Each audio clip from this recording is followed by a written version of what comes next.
तो भाई मैं थोड़ी देर में कैमरा ऑन करते हैं, थोड़ा काम करता जरा ना। ओके। ठीक है, आपको मैंने 10 15 20 मिनट दिए, चलो खोल देना उसके बाद। निश्चय। चलो आ जाइए, आज की क्लास प्रारंभ करते हैं हम लोग। तो आप लोगों को पता है कि हम लोगों ने अब अपना यूनिट 2 स्टार्ट कर लिया है। यूनिट 2 में हमारा क्या क्या है? मुख्य उपनिषद है, भगवत गीता है और हमारा योग वशिष्ठ है। ये 3 हमारे मेन स्ट्रक्चर्स हैं। तो मुख्य उपनिषद को हमने स्टार्ट कर दिया है। इसके अलावा भगवत गीता हमारी डेली की डेली कुछ कुछ श्लोक चल रहे हैं, उनको हम याद करते हुए चल रहे हैं, है ना। आई होप आप लोग उनको याद कर रहे होंगे, और एटलीस्ट अगर याद नहीं भी हो रहे हैं तो उनके जो मेन की टर्म्स हैं आप उनको पकड़ते हुए चलो, और वो आपको याद होने ही चाहिए। कि अगर कोई आपसे पूछे कि भैया सात्विक यज्ञ क्या है, तो आपको उसके पता होने चाहिए कि 3 वर्ड्स कौन से हैं। पूछे तामसिक यज्ञ क्या है, तो उसके वो 5 वर्ड्स आपको पता होने चाहिए। मंत्रहीनम, विधिहीनम, जो जो आपके 5 वर्ड्स हैं, श्रद्धा विरहितम, ये सब चीजें। तो वो मेन वर्ड्स याद हो। एक बारी के लिए अगर श्लोक नहीं भी याद होता है, पर वो संस्कृत के वर्ड और उनका हिंदी का मतलब भी, अब श्रद्धा विरहितम है, उसका मतलब ही नहीं पता तो कोई फायदा ही ना, वो तो हिंदी में भी दे सकते हैं। एग्जाम ऐसा ही है वो, ठीक है। और उसके अलावा योग वशिष्ठ भी हम इसके लास्ट क्लास तक इसको हम फिनिश कर लेंगे। कल हमने स्टार्ट किया था, हमने एक बेसिक स्ट्रक्चर जाना था। कोई मुझे बताइए क्या जाना था हमने? सबसे पहले वेदों का भाग जाना था, है ना। कितने भागों में बांटे जाते हैं वेदों को? किन किन भागों में? संहिता, ब्राह्मण, आरण्यक, उपनिषद, उपनिषद। उपनिषदों के हम और क्या कहते हैं? वेदांत, वेदांत से कहते हैं, ठीक है। उपनिषद कितने शब्दों से मिलकर बना है? तीन, अर्थ क्या? 3 शब्दों से। निषद, ठीक है, 3 शब्दों से मिलकर है उपनिषद, ठीक है। 3 शब्दों से मिलकर है। अर्थ क्या होता है इसका?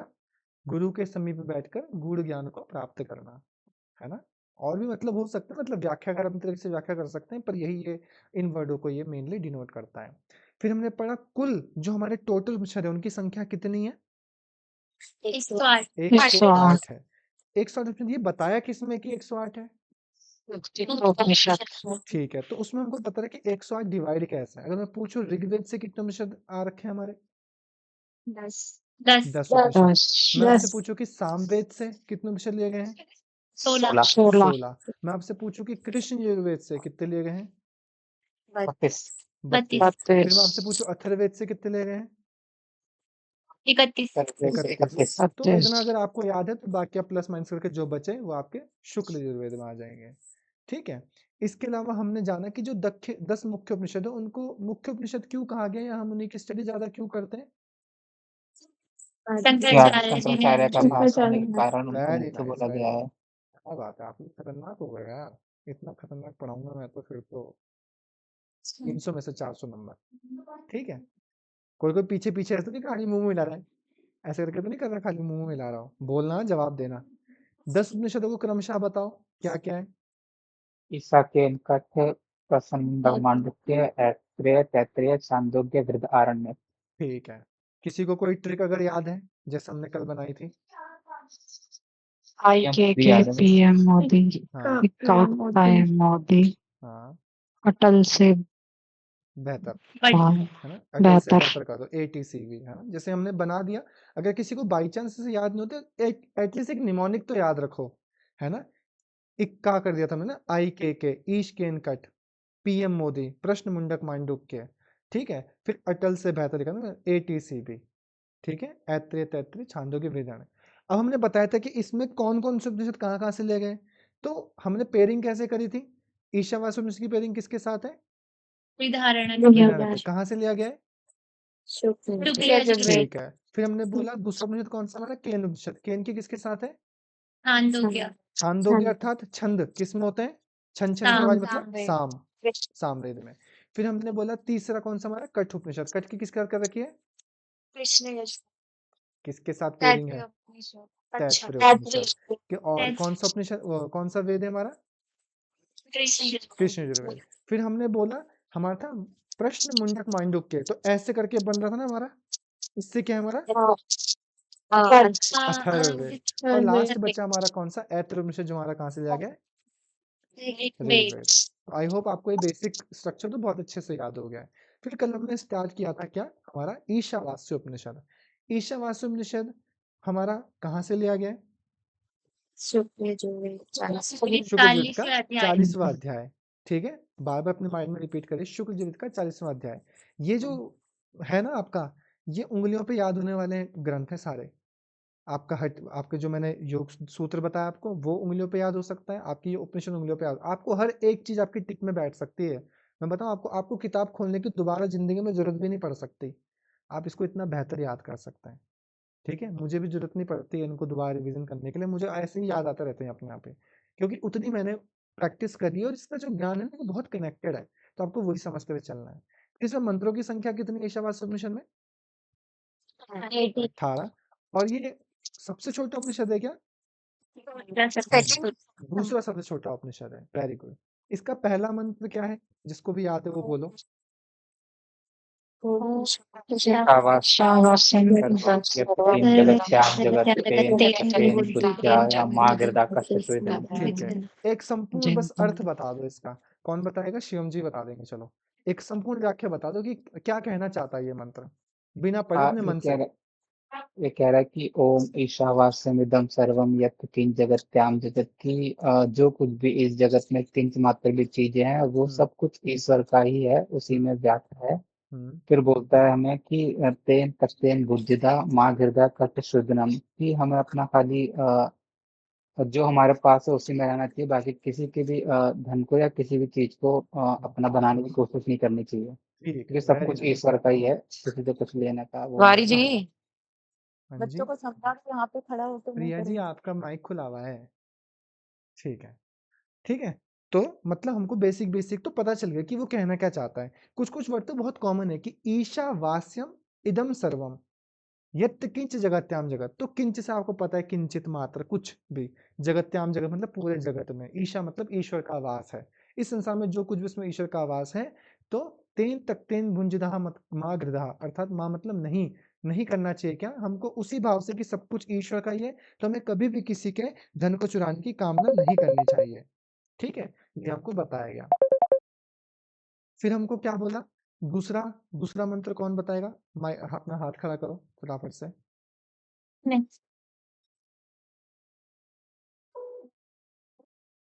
शिवम बताएगा दूसरा भी? ऐसे कैसे भाई, एक और किसी का तो आया। अदिति, चलो अदिति आप बताओ दूसरा मंत्र क्या है? कुर्वन्नवे कर्माणि जिजीविषेत् सत्समाय त्वयि नान्यथेतोऽस्ति न कर्म लिप्यते नरे। ठीक है, ठीक है। कहना क्या चाहता है ये, क्या बताना चाहता है इस मंत्र में? हमें ना निष्काम कर्म करते हुए 100 वर्ष जीने की इच्छा रखनी चाहिए। ऐसा करने से हम कोई भी कर्म में लिप्त नहीं होंगे। वेरी गुड, समझ में आया ना सबको? मतलब एटलीस्ट अगर सूत्र याद नहीं तो उससे रिलेटेड वर्ड्स को याद रखो, मतलब मंत्रों के रिलेटेड वर्ड्स को याद रखो, और साथ साथ वो क्या कहना चाहते हो उन अर्थों को भी अपने दिमाग में रखो। अगर आपको ईशावास्यनिषद मंत्रों से याद हो तो आपको अर्थ से याद होना चाहिए कि पहला अर्थ, जो सबसे पहला मंत्र आता है उसका अर्थ है कि इस पूरे संसार में ईश्वर का वास है, तो किसी के भी धन को चुराने की कामना मत करो और उसी भाव से उसका भोग करो, क्योंकि सब कुछ ईश्वर का है। दूसरा बोल रहे कुर्वन्य वे कर्माणि जिजी विशेषतम समा एवं त्वयि नान्यथे तवस्ति ना कर्म लिप्यते नरे। अर्थात कर्म करते हुए, कैसा कर्म करते हुए? बोले निष्काम कर्म या शुभ कर्म करते हुए आपको 100 वर्ष तक जीने की कामना करनी चाहिए। यदि आप ऐसा करते हो तो आप कभी भी कर्म बंधन में लिप्त नहीं होगे, और इससे श्रेष्ठ कोई और उपाय नहीं है। ठीक है, तीसरा मंत्र बताओ कौन बोलेगा? नैन्सी जी, संजना जी। चलो संजना जी बोलेंगे पहले। भी असुर नामते लोका हम्म अंधेन तमसा व्रता हम्म तास्ते प्रत्याभिगच्छन्ति हम्म ये के चात्महनो जना। जना, वेरी गुड। और मतलब इसका मीनिंग है कि जो असुर नाम का जो लोग है और वो अंधकार और तमस से भरा हुआ है, ठीक है, जो भी आत्मा का हनन करते हैं वो उस लोक में जाते हैं। हाँ ठीक है, ऐसे भी बोल सकता हूँ। और इसका ये भी अर्थ है कि वे लोग जो अपनी आत्मा का हनन करते हैं और जो अंधकार से ही आवृत हैं, वो असुरी लोग तो है ही अंधकार से आवृत, पर वो लोग जो इस तरीके के काम करते हैं जिनकी चेतना में सिर्फ क्या है, अविद्या ही विद्या भरी हुई है, तो वो उस असुरी नाम के लोक में जाते हैं। असुरी नाम के मतलब जैसा हमने सुना है कि असुरी लोग कैसा होता है, वो उसमें प्रवेश करते हैं। ठीक है, फिर उस ब्रह्म के बारे में बताया गया है ना? क्या बोला ब्रह्म के बारे में, कौन बताएगा? दो हमने और मंत्र पढ़े थे।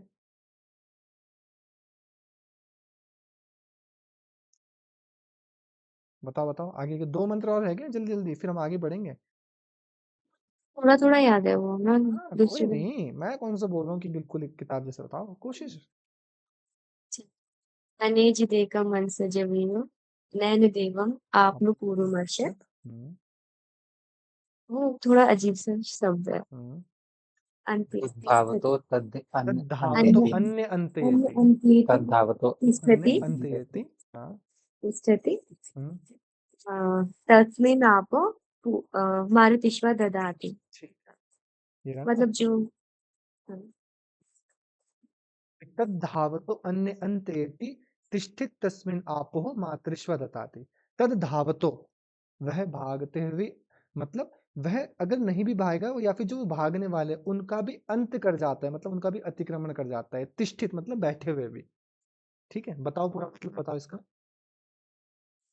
मतलब ईश्वर अचल है, फिर भी मन से भी तेज गति वाला है। हाँ ये कहीं मतलब वायु से भी तेज है, ये चलता नहीं है, मतलब ये भागने वाला तो मुझे समझ नहीं आया। हाँ कोई लेकिन नहीं। जो हमारा जल है या हम्म, और पंच जो तत्व है हम्म, वो इसमें वश में है। ठीक है। तो बोला अनेज देकम मनसो जवीयो नैन देव आपनु वश, मतलब अनेज एकम मनसो जवीयो, मतलब वह एक गति ना करते हुए भी मन से भी अधिक वेगवान है। मनसो जवीयो मतलब मन से भी तेज गति करता है। वह ईश्वर गति नहीं करता, वो अपनी जगह पर ही है, पर फिर भी मेरा मन जहां पहुंचेगा उससे पहले वो उस जगह पे होगा। तो मन से तेज गति करता है। और नैन देव आपनु वर्ष, अर्थात जिसको इंद्रियां भी प्राप्त नहीं कर सकती, है ना। तब धावतो अन्य अंतयेति तिष्ठित, यानी वह बैठे हुए भी अन्य जो लोग भाग रहे हैं, अतिक्रमण कर रहे हैं या गति कर रहे हैं, उनको बैठे बैठे ही पार कर जाता है। उसको खड़े होने की जरूरत नहीं है कि ईश्वर खड़े होकर थोड़ी तुम्हारे साथ रेसिंग लगा रहे हैं कि कृष्ण जी भाग रहे हैं अर्जुन के साथ, चल चल चल चल, ऐसा नहीं। वो हर जगह ही व्याप्त है। जब वो कृष्ण जी अर्जुन को दिखाते हैं ना, जब अपना विराट स्वरूप दिखाते, तो क्या बोलते हैं कि जो मरने वाला है, जो मारने वाला है और जो सब कर रहा है वो सब कुछ मैं ही हूँ। मैं ही अपने को रूप में जन्म ले रहा हूँ और मैं ही मर रहा हूँ। यही तो हो रहा था वहां पे। तो वही चीज तो समझाना चाह रहे कि तद धावतो अन्य अंत्येति तिष्ठित अस्मिन आपहो मातृश्वरते, अर्थात उसकी शक्ति से ही जो हमारी अग्नि है, जल है, वायु है इत्यादि जो भी देव हैं, वो सब उसकी शक्ति से ही अपना अपना कार्य कर रहे हैं। ठीक है। तो बोला फिर वो ब्रह्म कैसा है। लास्ट मंत्र कौन बताएगा, हाथ खड़े करो। किसने करा, क्या अदिति, दो और कौन है, संजना जी, अदिति जी, नैन्सी जी। चलो संजना जी आप ही बोलो।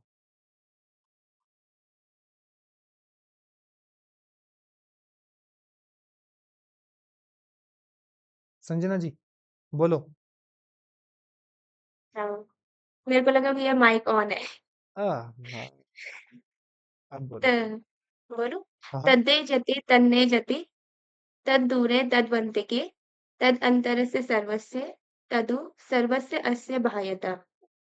हाँ, इसका मीनिंग है कि जो ईश्वर है वो चलता भी है तद्दे जति, और तन्ने जति वो चलता भी नहीं है। हम्म, वह पास भी है और मतलब दूर भी है। हम्म, और वो मतलब सभी के अंदर विद्यमान भी है और सब जगह बाहर भी है वो।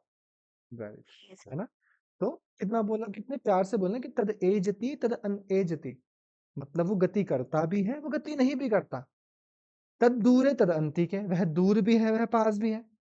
तदु अंतरस्य सर्वस्य, वह सबके अंदर भी वही है। और तदु सर्वस्य बाह्यात, मतलब सबके बाहर ही वही है। जैसे मैंने बताया ना कि ये कमरा है, इस खाली कमरे में भी आकाश तत्व है, इसके अंदर एक गिलास, उसके अंदर भी आकाश तत्व है। अंदर भी वही है और बाहर भी वही है, दोनों अलग थोड़ी है। तो यही चीज हमको समझाई गई ईश्वर के बारे में। अब हम छठे मंत्र से स्टार्ट करते हैं, आज हम इसको फिनिश कर देंगे हमारा। ठीक है। तो कुछ ब्रह्म ज्ञान का फल क्या है। ब्रह्म ज्ञान का फल क्या है, जब हमें ये ब्रह्म ज्ञान मिलेगा। आप लोग भी तो सोचते होंगे ना कभी कभी कि यार हम इतना सब कुछ पढ़ रहे हैं, हमने पूरा का पूरा योग दर्शन पढ़ लिया, हम ये उपनिषद पढ़ रहे हैं जो ज्ञान कांड पर आधारित है, मैं ये जानूंगा समाधि मोक्ष, अब इन संस्कारों का निरोध करो, इससे होगा क्या। ये सब ब्रह्म ज्ञान ही तो है, ब्रह्म रूपी ज्ञान। तो इसका फल क्या है, देखो बहुत बहुत ही प्यारी बात कह रखी है उन्होंने। मुझे मुझे बहुत अच्छी लगती है बातें। तो अब किसी को नहीं लगती हो तो क्या कर सकता हूँ, मुझे अच्छी लगती है अपने पर्सनल लेवल पे। ठीक है। तो देखो क्या बोल रहे हैं आपको, बोले कि यस्तु सर्वाणि भूतन्य, ठीक है, या फिर आप ऐसे बोलेंगे यह तु सर्वाणि भूतानि आत्मा, ठीक है। अर्थात जो व्यक्ति टू मतलब और या परंतु, जो भी आप अर्थ में देखते हो। और जो व्यक्ति, सर्वाणी मतलब सभी, भूतानि मतलब भूतों में। तो भूत मतलब हम है, क्योंकि हम पंच महाभूतों में बने हुए हैं ना। भूत मतलब प्राणियों में या समस्त जीवों में। और जो व्यक्ति समस्त प्राणियों में, समस्त जीवों में, बोला भूतानि आत्मनि एव अनुपश्यति, यानी अपने में, आत्मनि मतलब अपने आत्मा में ही देखता है, यानी सभी प्राणियों को, समस्त जीवों को अपनी आत्मा में ही देखता है। समझ, अपने अंदर ही पाता है कि वो जो सब है ना, उनके अंदर जो बसा हुआ है, वो मैं अपनी आत्मा से महसूस कर पा रहा हूँ और मैं अपनी आत्मा से उनसे कनेक्टेड हूँ। जैसे मैं, हमने बोला कि जैसे शिव संहिता क्या बोलती है कि सूर्य एक ही है, पर विभिन्न विभिन्न पात्र है ना, घड़े होते हैं ना, घड़े घड़े भर के रखे हुए हैं, सब में जल है। तो सूर्य की प्रतिबिंब कैसे दिखाई देगा? सब में अलग अलग दिखाई देगा ना, पर सूर्य को पता है कि ये सारे प्रतिबिंब मैं ही हूँ। तो वैसा ही भाव करना। तो बोला कि जो व्यक्ति समस्त जीवों को अपने आत्मा में ही देखता है, एव अनुपश्यति सर्वभूतेषु चात्मना, सभी प्राणियों में अपने आत्मा को देखता है ना। अतः न विजुप्सा, तो वह कभी किसी से घृणा नहीं करता, वो कभी किसी से घृणा नहीं करता। अर्थात जो मनुष्य चराचर जगत में परमेश्वर, जगत को परमेश्वर में ही देखता है, यानी ईश्वर है, जिस भी ईश्वर की आप कामना करते हो, जिस भी ईष्ट को, देव को, या आप परब्रह्म को आप पूछते हो, कोई भी ABCD XYZ जो भी है, जिसके भी हैं, जो संपूर्ण जगत को उसमें देखता है, क्योंकि वो जगत के पालन करता है। तो जगत के पालन करता मतलब जगत के स्वामी, स्वामी मतलब मालिक, मालिक मतलब ओनर, ओनर है तो सब कुछ उसी का तो हुआ, है ना। तो बोला कि जो मनुष्य चराचर जगत को, सारे जगत को उस परमेश्वर में ही देखता है और संपूर्ण चराचर जगत में परमात्मा को देखता है। अब जिसका मालिक ईश्वर है, समझ रहे हो, तो वो हर पदार्थ में ईश्वर को ही तो देखेगा।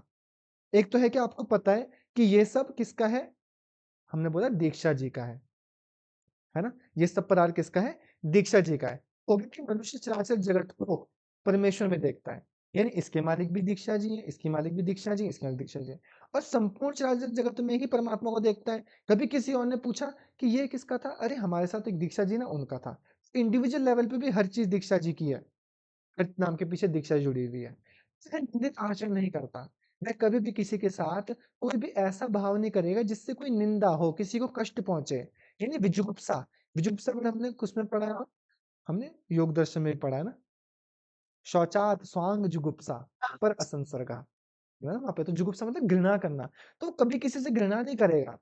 क्यों करेगा घृणा, है ना। अगर आपको कभी ऐसा दृष्टिकोण मिल जाए जहां पे आप जितने लोगों को देख रहे हो, आपको उन सब में आप ही दिखाई दो, जैसे शीशे में आप दिखाई देते हो ना अपने आप को, सपोज करो अगर आपका दृष्टिकोण ऐसा हो, या आपकी आंखों पे एक दिन के लिए ऐसा लग जाए कि आपको हर जगह पे आप ही दिखाई दे रहे हो, तो जैसा व्यवहार हम दूसरों से करते हैं, क्या हम वैसा व्यवहार करेंगे कभी? बताओ, नहीं ना। तो हम उनसे वैसे व्यवहार कर क्यों रहे हैं? कुछ ना कुछ तो भाव है ना उसके पीछे, उसी कारण तो कर रहे हैं। तो इसीलिए बोला कि जिस व्यक्ति को सभी प्राणियों में ईश्वर दिखाई देगा और ईश्वर में सभी प्राणी दिखाई देंगे, दोनों बात को समझो। एक तो बोला कि सभी प्राणियों में ईश्वर का दिखना, कि इसमें भी ईश्वर है, इसमें भी ईश्वर है, इसमें भी ईश्वर है। और एक हो गया ईश्वर में सभी प्राणियों को दिखाई देना, मतलब ईश्वर ओनर है इन सबका। सबको आप इंडिविजुअली शादी का कार्ड दो या फिर फैमिली को कार्ड दे दो, है ना, कि अरे मैंने उनके पिताजी को कार्ड दिया तो पूरी फैमिली आ जाएगी, यही तो होता है ना। तो वही यहाँ पर समझाया गया कि यस्तु सर्वाणि भूतानि आत्मेव अनुपश्यति सर्वभूतेषु च आत्मनम, तो ना विजुगुप्सा। अर्थात जो व्यक्ति परमात्मा में सभी प्राणियों को देखता है, सभी जीवधारियों को देखता है और सभी जीवधारियों में उस परमात्मा को देखता है, तो ना विजुगुप्सा, वह कभी किसी से घृणा नहीं कर सकता, वो किसी के प्रति निंदित आचरण ही नहीं कर सकता। मतलब सोच के देखो, अगर हमें सब कुछ एक जैसा दिखाई दे तो हम कैसे करेंगे किसी के प्रति ऐसा आचरण? इंसान क्या अपेक्षा करता है? इंसान ये तो अपेक्षा करता है जैसा वो अपने लिए चाहता है ना। आप अपने लिए चाहते हो कि कोई आपका मजाक उड़ाए या कोई आपकी बेइज्जती करे? नहीं चाहता, कोई नहीं चाहता। तो हम कैसे कर देते हैं बताओ, है ना। तो हम वही तो चाहते हैं कि हम अपने लिए जैसा आचरण चाहते हैं ना, तो हमें दूसरों के लिए भी वैसा ही आचरण करना चाहिए। वही हमारा मुख्य क्या है, एक संकल्प है, यह हमारा भाव है। तो ये ब्रह्म ज्ञान का फल है। और क्या बोला, इसी से निकले एक और सूत्र है,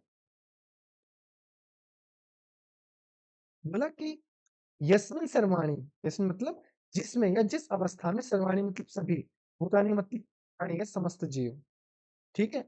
आत्मेव अभूत विजानतः, आत्म मतलब आत्मा ही, भूत मतलब हो गए हैं या आत्मस्वरूप दिखाई देते हैं, विजानत मतलब जानने वाले, ज्ञानी शुक्र है। अर्थात कि जो वह पुरुष है, वो ज्ञानी पुरुष को जिस अवस्था में सभी जीवधारी या सभी प्राणी आत्मस्वरूप ही दिखाई देने लगते हैं, तत्र को मोहा का शोकः एक तत्व अनुपश्यते, ठीक है। तत्र का मोहा का शोकः एक तत्व अनुपश्यते, अर्थात विशेष ज्ञान से संपन्न योगी की दृष्टि में संपूर्ण चराचर जगत परमात्मा ही हो जाता है।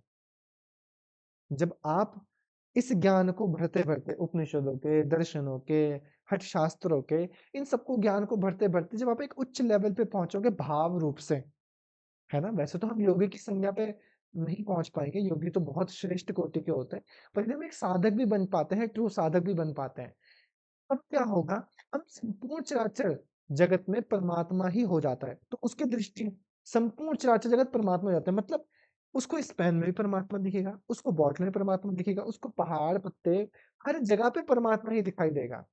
उस अवस्था में परमात्मा के एक तत्व को देखने वाले उस योगी के लिए मोह और शोक कहाँ है। अब जिस चीज में, एक बात बताओ, हमको अटैचमेंट क्यों होता है किसी चीज से, बताओ, दीक्षा जी बताएंगे, हमको अटैचमेंट क्यों होता है किसी चीज से। सर अटैचमेंट भी तो चीजों को लेके, इंसान को हाँ, लेके अलग अलग होते हैं। क्यों होता है, सबके पीछे एक मूलभूत कारण होगा, आपको लगता है कि क्यों होता है, बताओ। अगर इंसान से हो रही है तो उससे एक्सपेक्टेशन होगी, मतलब हाँ या सुख मिल रहा है, कुछ भी हाँ मान सकते हैं, हाँ हैप्पीनेस मिल रही है। बिल्कुल। अगर चीजों से है तो शायद, अगर जैसे सपोज कपड़ों से है एक हम्म तरीके से, हम्म तो हाँ ये मेरे पे अच्छा लगेगा, लोग हम्म तारीफ करेंगे, मतलब या सुख तो है इस ही, टाइप का। सुख तो है हाँ ही, सुख। एक मेन फैक्टर सुख तो हाँ है ही है। दूसरी चीज ये भी नहीं लगता आपको कि हमको ऐसा लगता है कि वो चीज मेरी है या मेरे लिए है, उसमें हमारा अपनापन है, उसमें मैं जुड़ा हुआ है कहीं ना कहीं। एक चीज हाँ, बताओ, ये अभी आपके बगल में मिताली जी है, मतलब मुझे कैमरा में से दिख रहा है कि मिताली जी हैं आपके बगल में, मिताली जी के पास कोई ड्रेस है तो आपको उससे लगाव होगा क्या,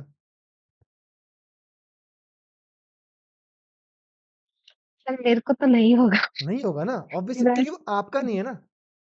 हाँ हम किस चीज पे हक क्यों जगा, क्योंकि हमें लगता है वो हमारा है, हाँ यही तो लगता है, पहली कंडीशन यही तो है। सुख तो तभी होगा ना, पहले मुझे बोला अच्छा मेरा है क्या, अरे घर वालों ने मुझे गाड़ी दे दी, अरे यार अब वो लग गई कहीं, फिर दुख हो गया क्योंकि मेरी है, यही तो लगता है। दूसरे की का तो डर होगा, दूसरी गाड़ी लगने का डर होगा, पर अपनी वाली का दुख ज्यादा होगा कि अरे यार ऐसा हो गया वैसा हो, तो अटैचमेंट बढ़ती है। अब एक चीज समझो, अगर आपको पहले से पता हो कि ये पदार्थ तो है ही नहीं, आपको क्या उससे अटैचमेंट होगा कभी, है, नहीं होगा ना। अब ऐसे ही हम सब उसको, तो कपड़े को देख लो, तो कपड़ा शाश्वत थोड़ी है, सनातन थोड़ी है, वो आज है कल नहीं है, ऑब्वियस सी बात है ना। और ये बात समझनी कितनी मुश्किल है, बताओ कितनी मुश्किल है बात समझनी, कुछ भी मुश्किल नहीं है। और फिर भी अगर आपने आज ड्रेस खरीदी और वो कल अगर बाई चांस फट गई, तो वो दुख ऐसा होगा कि किसी ने बस मुंह से हाथ डाल के बिल्कुल कलेजा ही बाहर निकाल दिया, ओह मेरी ड्रेस।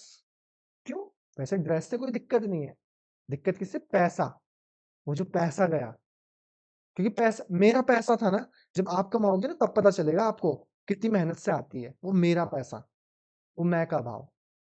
जब आपको पहले से पता होगी चीज आपकी है ही नहीं, तब तो दुख नहीं होगा ना आपको, नहीं होगा ना। ऐसे ही जब हमको पहले से ही पता है कि ईशावास्यम इदम सर्वम, इस संसार में सब कुछ ईश्वर का ही है, तो मेरा हुआ क्या। अच्छा आप बताओ, आपके पास अभी आपने कोई फोन खरीदा, क्या वो फोन आपका है, नहीं ना, आपने खरीदा, आपने पैसे खर्च किए, तो आप उसके मालिक बन के आप कर सकता है, पर वो आपका नहीं है, वो आपके हिसाब से नहीं चलेगा। ये शरीर भी मेरा नहीं है,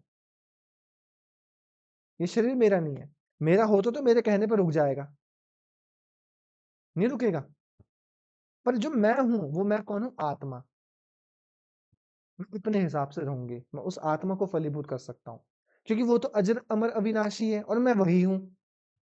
ना वो कटेगी, ना मरेगी, ना कुछ होगा। ना उसको किसी पदार्थ की आकांक्षा है, ना किसी पदार्थ को त्यागने का दुख है।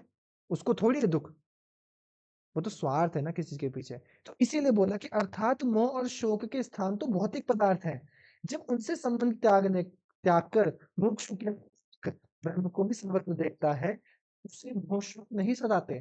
तो आपको ना तो किसी चीज को खोने का शौक होगा, जैसे अगर आपके बगल में मिताली जी हैं, मिताली जी के ड्रेस फट जाए तो आपको थोड़ी दुख होगा, आपको तो पता ही नहीं आपका है ना।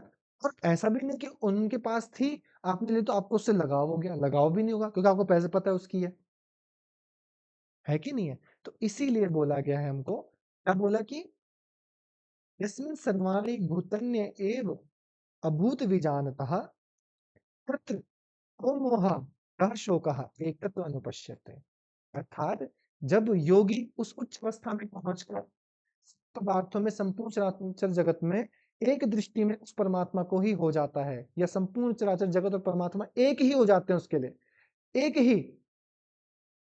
उस अवस्था में परमात्मा के एक तत्व को देखने वाले उस योगी के लिए ना तो कुछ मोह रहता है, ना तो किसी से अटैचमेंट होता है, और जब अटैचमेंट नहीं तो किसी चीज के जाने का दुख भी नहीं है उसे, समझ में? तो वो एक ऐसी स्थिति में पहुंच जाता है।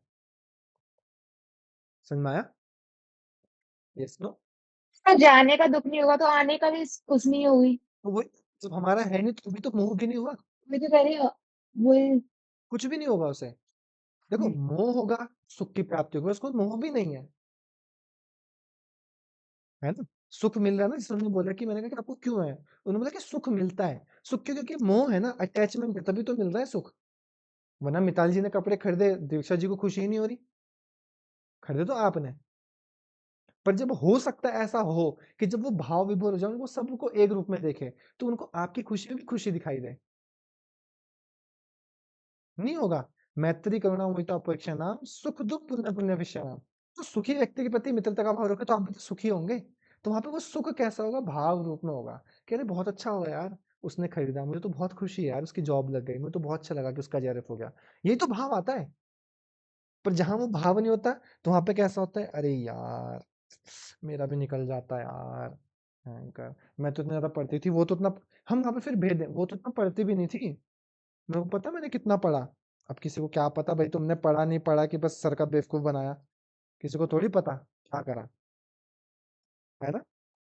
चलिए, अब हमको बोला कि जिस ब्रह्म के ज्ञान से शोक मोह आदि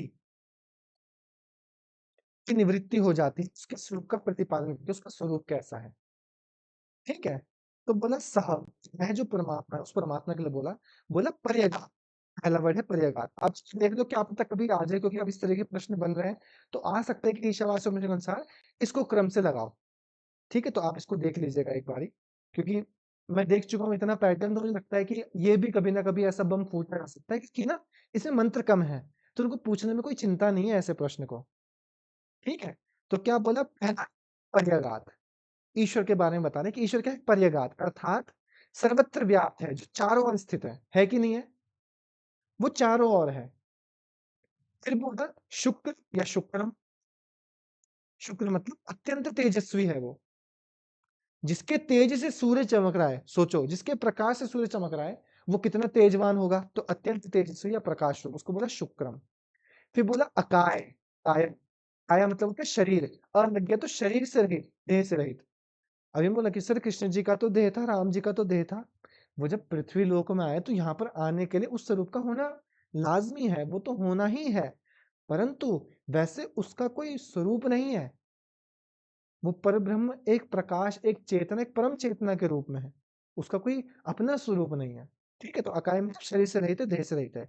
अव्रण, व्रण मतलब उसमें कोई दोष या चोट नहीं है, वो भाव रहित है, जिसमें कोई व्रण नहीं है, ठीक है। वो क्या है? घाव रहित, घाव मतलब छिद्र रहित भी बोलते हैं कोई कोई, ठीक है। कहीं पे आपका आवरण का मतलब आता है, जैसे यहाँ पे घाव से बोल रहे हैं, कहीं पे ऐसा हो जाता है कि जैसे पोर्स होते हैं ना, पोर्स, कि पोर्स वगैरह इत्यादि कोई उसमें छिद्र नहीं है, जैसे हमारे है ना ब्रह्म द्वार वगैरह है ना, हमारे ब्रह्म द्वार हो गया, नौ द्वार बोले जाते हैं, तो ऐसे सब वो द्वारों से रहित है, ऐसा भी बोला जाता है। फिर बोला अस्नाविर, अस्नाविर स्नायु, स्नायु से आया मतलब नसो स्नायु से रहित, भौतिक शरीर से रहित है, मतलब उसमें नस नाड़ियां नहीं है ईश्वर में। आपको लगता है उसकी भी ऐसी होगी नस नाड़ियां, 206 हड्डियां? कुछ जिसका शरीर ही नहीं है तो उसकी हड्डी कहाँ से होगी, है ना। शुद्धम पूर्णतः पवित्र है, शुद्ध है। अपाप विधम मतलब पाप से अछूता है, अपाप विधम मतलब पाप से रहित है जो। कवि है मतलब दूरदर्शी, जैसे कवि होते हैं ना, पोएट। तो पोएट क्या करते हैं, बिल्कुल ऐसी बातें बताते हैं कि भाई ऐसा होगा वैसा होगा, है ना, कि अगर यहाँ से फूल टूटेगा तो गिरेगा ईश्वर के चरणों में फिर बहते, मतलब वो ऐसे ही बताते हैं बिल्कुल दूर तक की चीजों को देखते हुए। तो ईश्वर को क्या बोला, कवि बोला गया। मनीषी बोला गया, मनीषी मतलब मन और बुद्धि का नियंता, महान ज्ञानी या मननशील, जो मननशील है। बोला परिभू, सबसे ऊपर, सबको व्याप्त और अतिक्रमण करने वाला, जो सर्वत्र व्याप्त है, सभी जगह है, उसको बोला परिभू। स्वयंभू, स्वयं से विद्यमान, स्वयं से उत्पन्न होने वाला। ठीक है, ये नाम आपको बताए गए। कौन सा, यगात पहला, दूसरा है शुक्र, तीसरा है अकाय, चौथा है आवरण, पांचवा है स्नान। ठीक है, तो पर्यगात, शुक्र, फिर ए से 3 है अकाय, आवरण, अस्नावित। शुद्ध, शुद्ध, फिर आ गया अ से अपाप विधम। ठीक है, फिर आ गया आपका नाम कवि, मनीषी, परिभू, स्वयंभू। देखो अब एक चीज तो हो गया, पीएस से स्टार्ट है, पीएस पे खत्म है थोड़ा थोड़ा, ये आप देख सकते हो, है ना। पर्यगात, शुक्र और परिभू स्वयंभू, दोनों भू भू वाले एक साथ, भू भू परिभू स्वयंभू, ये दोनों एक साथ हो गए। स्टार्टिंग में पीएस, पर्यगात और शुक्र, शुक्र तो ना शुक्र ग्रह होता है ना, शुक्र है, इसको शुक्र डिनोट करता है, शुक्रवार।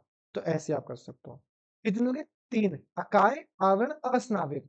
पहले शरीर, फिर शरीर में पोर्स और पोर्स के अंदर नसनाड़ियां। पहले शरीर होना चाहिए अकाय, आवरण, फिर अस्नावित, फिर बोला हमको शुद्ध, वो क्या है, शुद्ध भी है, तो आ गया हमारे को शुद्ध। फिर बोले हमको अपापविद, मनीषी, ये दोनों एक साथ रहेंगे, कवि मनीषी, परिभू स्वयंभू। तो ये नाम आपको याद रखना है। ठीक है, यथार्थ रूप से अर्थवान यानी सभी वस्तुओं, जीवों के कार्यों और प्रयोजन को व्यवस्थित किया, निर्धारित किया, वही वर्षों कालों के लिए, वही कौन है, हमारा ईश्वर है। अर्थात परमात्मा सर्वत्र व्यापक है, वह सर्वशक्तिमान और शुक्र अर्थात सकल जगत का उत्पादक है। वह अकाय अर्थात स्थूल, सूक्ष्म और कारण शरीर से रहित, अतएव आवरण अर्थात शारीरिक विकार रहित और निस और नारियों के बंधन से रहित है। शुद्ध अर्थात पवित्र पापों से रहित है, सूक्ष्मदर्शी एवं सर्वदृष्टा और उपदेष्टा, मनीषी अर्थात सभी जीवों की मनोवृत्तियों का ज्ञाता है। मनीषी मतलब मनन करने वाला, सभी के मन को जानने वाला है, एक सर्वोपरि है, सबसे ऊपर वही है, और अर्थात स्वजन्मा है वो, स्वयं मतलब अजन्मा, ये स्वयं से उत्पन्न होने वाला है, वो खुद से ही उत्पन्न होगा। वह अनादि काल से सब पदार्थों को रचता है अथवा अनादि जीवों के लिए यथावत देश करता है। अनादि काल से इस चक्र को बनाए हुए है, वही ईश्वर है। तो हमने क्या क्या बोला, पर्यगात, शुक्र, अकाय, आवरण, अस्नाविर, फिर इसका श, शुद्ध, अपाप विधम, कवि मनीषी, परिपु स्वयंभू। हो गए हमारे को नाम याद। ठीक है, क्या बोला मैंने, सबसे पहले पर्यगात, पी, पर्यगात, परी, परी, परी से याद रखो, परी कहाँ गई, शुक्रवार, परी मिली शुक्र को या शुक्रवार गई जहां पे भी। ठीक है, परी शुक्रवार को मिली कहाँ, अकाय, आवरण और स्नाविर। ठीक है, अकाय, आवरण और अस्नाविर, इनसे 3 लोगों से मिली। ठीक है, जब इनसे मिली तो क्या हो गई, वो शुद्ध हो गई। शुद्ध हो गई मतलब अपाप विधम, पापों से रहित हो गई, पाप से भरी हुई थी तो शुद्ध होके अपापविद हो गई। फिर क्या हो गई, वो कवि मनीषी हो गई और परिभू स्वयंभू। ऐसे मतलब कुछ आप ऐसे मैच करके इसको ढूंढेगा। हो पाएगा अनामिका जी, हो पाएगा ना थोड़ा थोड़ा। चलिए, तो यहाँ से आते हैं इसका इंपॉर्टेंट कॉन्सेप्ट, इससे बहुत बार प्रश्न बने हैं, बार बार बनते रहते हैं, बार बार बनते रहे, और सबसे आसान कॉन्सेप्ट भी है। बोलते हमको कि अंधम तमः प्रविश्यन्ति ये अविद्याम उपासते। अंधम, अंधकार, अंधकार, तमः मतलब अज्ञान उपविशन्ति मतलब प्रवेश करते हैं। ठीक है, तमः गहरे को भी बोलते हैं वैसे। ठीक है, अंधम तमः प्रविशन्ति, गहरे अंधकार में प्रवेश करते हैं। ये मतलब वे लोग अविद्याम उपासते, जो अविद्या की उपासना करते हैं। नहीं साहब कुछ बोल रहे हो क्या? आपने हाथ खड़ा किया हुआ है, आप कुछ पूछ रहे थे क्या? हाँ, मैं ऊपर वाले में पूछ रही थी। हाँ बोलो बोलो। तो एक बार आपने कहा था ना कि जब हम कॉम्पिटिशन में गए थे कि हम्म, यहाँ पे जब अकाय बोल दिया था, उसका शरीर नहीं है, तो ये क्यों बोला कि उसके स्नायु नस नाड़ियाँ भी नहीं हाँ है? तो मतलब वो बेसिकली ना देखो क्या होता है ना, ये एक शैली है ना बात करने की। हाँ, अब जैसे ज्योति जैसी बात चलती है उसमें भी ऐसे ही बोला गया था कि ये थोड़ा सा कॉन्ट्राडिक्टरी सा है, मतलब बात करने की शैली है, ताकि वो बातों में बोलते कि ये भी नहीं है वो भी नहीं, से बोलते हैं नेति नेति वर्ड भी आता है हमारे उपनिषदों में कि ईश्वर ये भी नहीं है और वो भी नहीं है, कि कभी कभी इंसान ऐसा सोचे। तो अकाय मतलब काया से रहित।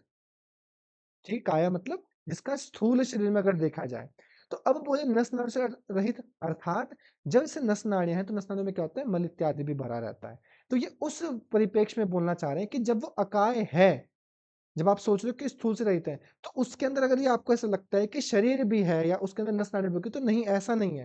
वो उन सबसे भी रहित है, यानी वो जो सूक्ष्म चीजें हैं, जो वेसल्स हैं हमारी, जैसे 14 नाड़ियां, 108-72 लाख जितनी नाड़ियां, उन नाड़ियों से भी रहित है, उसकी सूक्ष्मता का भी वर्णन कर रहे हैं वो। अकाय एक स्थूल रूप में हो गया, नस नाड़ी उससे और सूक्ष्म रूप में हो गया, एक शरीर के लेवल पर ही है ना। जैसे मैंने बोल दिया कि एक तो हो गया बॉटल, और बॉटल के अंदर हो गया एटम, तो लेकिन बॉटल भी नहीं है और एटम भी नहीं है, समझ लो। तो वैसे ही बोलना चाह रहे हैं, अकाय भी बोल रहे हैं और अस्नावी भी बोल रहे हैं, स्नायु से भी रहित है वो बिल्कुल जो हमारे सूक्ष्म लेवल पे वैसल, चाहे 3.5 लाख नाड़ियां बोल लो। अब 3.5 लाख नाड़ियां कैसी होंगी, बिल्कुल माइक्रो लेवल पे वैसल, जैसे हमारे यहाँ तक भी छोटी छोटी नाड़ियां आती है। तो स्थूल अकाय भी समझ लो, आप सूक्ष्म लेवल पे उसको भी समझ लो, एटम लेवल पे। तो दोनों में ही नहीं है वो, ऐसा है वो। ठीक है? हाँ, तो हमको यहाँ बोला कि अंधम तमा प्रविश्यन्ति, यानी गहरे अंधकार में प्रवेश करते हैं, ते यानी वे अविद्या उपासते, वे लोग जो अविद्या की उपासना करते हैं। इस लाइन को ध्यान से समझो। बोला वे लोग जो अविद्या की उपासना करते हैं, वे गहरे अंधकार में जाते हैं। किस में जाते हैं? गहरे अंधकार में जाते हैं। बोला तत्व भूय इवते तमो, तत्व मतलब उससे, तथा मतलब उससे, भूया मतलब और भी अधिक, इव जैसे, या मान लो, है ना, मानो, ते वे लोग तमः मतलब अंधकार, और उससे भी अधिक गहरे अंधकार में जानते जाते हैं वे लोग, या उ यानी और जो विद्यायः अर्थात विद्या में ही आसक्त रहते हैं, रत रहते हैं या लीन रहते हैं, अर्थात जो विद्या में ही अपने आप को लीन रखते हैं, वो उससे भी गहरे अंधकार में जाते हैं। वे लोग जो अविद्या से अपने आप को उपासते हैं, जो अविद्या की उपासना करते हैं, अविद्या जो जिनके अंदर ज्ञान नहीं है, वो तो गहरे अंधकार में जाएंगे ही। परंतु वे लोग जो केवल विद्या को ही सब कुछ मानते हैं, वो उससे भी गहरे अंधकार में जाते हैं। तो यहाँ पे विद्या विद्या का किससे मतलब है? तो विद्या तो हो गया हमारा किससे, क्या है विद्या? ज्ञान ज्ञान। विद्या क्या है? कर्म कर्म। जो लोग कर्म प्रधान हैं, है ना, जो ज्ञान इनको नहीं मानते, अरे क्या है इन सब चीजों में रखा, क्या करना है, अहिंसा सत्य अस्त्य कुछ नहीं है, तो वो बंदा तो गड्ढे में गिरेगा ही, आज नहीं तो कल, है ना। पर जो केवल विद्या में ही रत है, जो ज्ञान की बहुत अभिमान रखते हैं, जैसे रावण, है कि नहीं है, जो ज्ञान का ही अभिमान करे, ना जी मैंने तो वही शिव उनको कैलाश पर्वत को उठा रखा, ये कर रखा है, तो क्या हुआ उसका, उसका पतन भी कितना बेकार हुआ कि नहीं हुआ? इतना ज्ञान होने के बाद, इतना इतना ब्राह्मण पुरुष होने के बाद उसका भी तो पतन हुआ ना। तो उससे भी गहरे अंधकार में जाते हैं, ये चीज यहाँ पे हमको समझाई गई। यानी जो केवल कर्म की उपासना करेंगे वो गहरे अंधकार में जाएंगे, और जो केवल ज्ञान की उपासना करेंगे वो उससे भी गहरे अंधकार में जाएंगे। तो याद रखना, एक है गहरा अंधकार और एक है उससे भी गहरा अंधकार।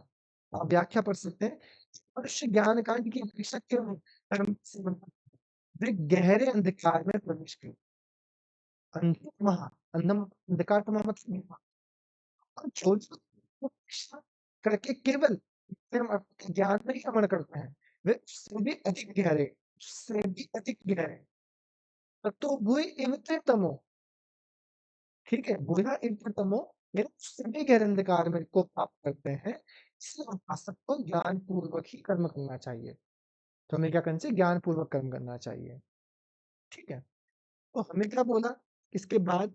ये 3 मंत्र एक साथ हैं आपका 9, 10, 11, याद 9, 10, 11, और ऐसा ही सेम कॉपी पेस्ट आपका कॉन्सेप्ट आएगा 12, 13, 14। ये दोनों सूत्र मतलब दोनों सेक्शन बिल्कुल कॉपी पेस्ट है। अगर जिसको 3 याद होगा उसको बाकी के 3 भी याद हो जाएंगे। हाँ। तो बोला होगा हमको कि अन्यत एव आहु विद्या, ठीक है, अन्यत यानी अलग अलग या भिन्न भिन्न, एव मतलब ही, आहु मतलब कहते हैं, विद्या मतलब विद्या के द्वारा, ठीक है। और अन्यत आहु अविद्या, यानी दूसरे यानी भिन्न भिन्न कहते हैं अविद्या के द्वारा। मतलब कुछ लोग तो विद्या का फल कुछ और बताते हैं, कुछ लोग अविद्या का फल कुछ और बताते हैं, मतलब सब भिन्न भिन्न बताते हैं कि ऐसा है, इसका ऐसा है। तो बोला इति सुश्रुम, इति सुश्रुम हीराणाम न ततः विचक्ष विचक्षिरे, ठीक है। अर्थात ऐसा हमने सुना है, यानी विवेकी पुरुषों से, अर्थात बोले कि धीराणाम, जो धीर मनुष्य हैं, जो विवेकी जन हैं, उनसे हमने ऐसा ऐसा सुना है कि जो अविद्या है उसका कुछ भिन्न फल होता है, और जो विद्या है उसका कुछ भिन्न फल होता है, मतलब दोनों के अलग अलग फल प्राप्त होते हैं। तो न ततः विचक्षरे, अर्थात हमें उस सत्य को स्पष्ट रूप से समझाइए कि दोनों में क्या क्या अंतर है और दोनों का फल क्या क्या होता है। विद्वानों का तो यही कहना है कि अविद्या की उपासना का अलग फल है और विद्या की उपासना का अलग फल है। तो हे जो भी आपके सामने गुरु बैठे हैं, ईष्ट बैठे हैं, आप उनसे बोले कि आप मुझे दोनों के फल को भिन्न भिन्न तरीके से बताइए, अलग अलग, ठीक है। व्याख्या समझिए इसकी कि वेद ज्ञान और प्रकार के फल प्राप्ति का वर्णन करते हैं। वेद ज्ञान से और प्रकार के फल यानी अन्य प्रकार के फल की प्राप्ति का वर्णन करते हैं, और कर्म से और प्रकार के फल की प्राप्ति, है ना, कि मैं ज्ञान का अनुष्ठान करूंगा तो अलग तरह का फल मिलेगा और कर्म करूंगा तो अलग तरह का फल मिलेगा। ऐसा हम उन ध्यानशील पुरुषों का वचन सुन पा रहे हैं, मतलब उन धीर मनुष्यों का, उन श्रेष्ठ योगियों का या श्रेष्ठ जनों का, जो हमारे में करते रहे, यानी पहले से करते रहे। अब इसके लाभ के बारे में बता रहे हैं। ये वाला जो श्लोक है वो बहुत ज्यादा इंपॉर्टेंट नहीं है ना, क्योंकि इसमें बस बोला है कि दोनों की अलग अलग व्याख्या है। तो धीर मनुष्य में ऐसा सुनते हैं तो आप मुझको स्पष्ट कीजिए। तो ये गुरु से स्पष्ट करने के लिए बोल रहा है। गुरु जी क्या स्पष्ट करते हैं? बोलते हैं, विद्याम च यस्त द्वे उभयम सह। विद्याम यानी विद्या को, च मतलब और, अविद्या विद्या को और अविद्या को, च मतलब और, यह तत् वेद उभयाम मतलब जो उस सत्य को जानता है, उभयम मतलब दोनों को, ठीक है। सह मतलब साथ साथ, अर्थात विद्या और अविद्या जो उन दोनों को या उस सत्य को साथ साथ जानता है। विद्या और अविद्या, ज्ञान और कर्म, जो इन दोनों को साथ साथ जानते हैं, वो विद्या मृत्युम तीर्थवा, ठीक है, तीर्थ लिखा हुआ है ना, तीर्थवा है। ठीक, अविद्या मृत्यु तीर्थवा विद्यायाम अमृतम श्रुते, अर्थात वो अविद्या के द्वारा मृत्यु को पार कर जाता है, तीर्थवा अर्थात पार कर जाता है, और विद्यायाम अमृतम श्रुते अर्थात विद्या के द्वारा अमृतत्व अर्थात मोक्ष को आश्रुते अर्थात प्राप्त करता है। समझ लो क्या बोला कि वैसे तो दोनों का, हमने, शिष्य पूछता है गुरु से कि हमने तो ऐसा सुना है विद्वानों से कि भैया पहले के कथनों में कि विद्या को प्राप्त करने का अलग फल है और अविद्या को प्राप्त करने का अलग फल है, तो आप हमें बताइए। लेकिन अब विद्या विद्या के साथ उपासना से अमृत लाभ होता है, इसका वर्णन करते हैं।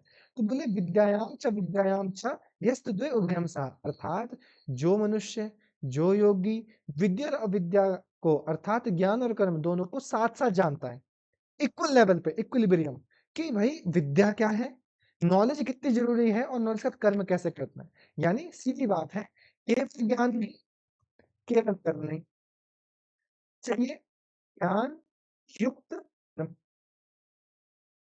है ना।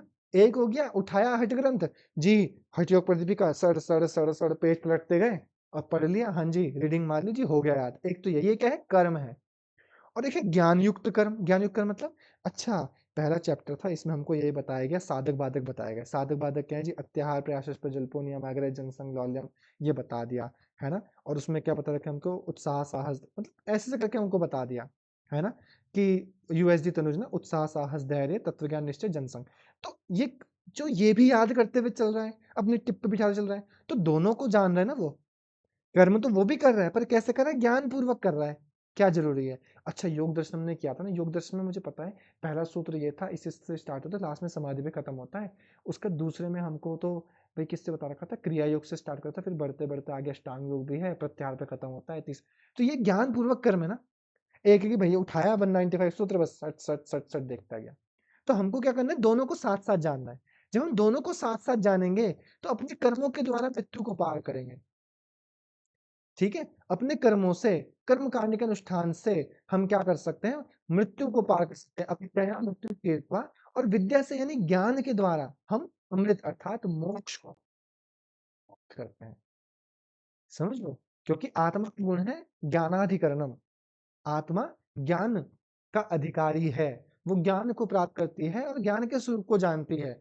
उसको कर्म कर्म से कोई प्रभाव नहीं पड़ेगा, कर्म से तो चित्त पे प्रभाव पड़ेगा, चित्त का रिफ्लेक्शन उस पर आएगा। परंतु ज्ञान, ज्ञान से क्या होता है? आत्मा और शुद्ध होती है और फलीभूत होती है, इसलिए उसके द्वारा हम क्या करते हैं? अमृतत्व की प्राप्ति करते हैं। समझ में आया? तो हमको क्या कौन से समझ में आया?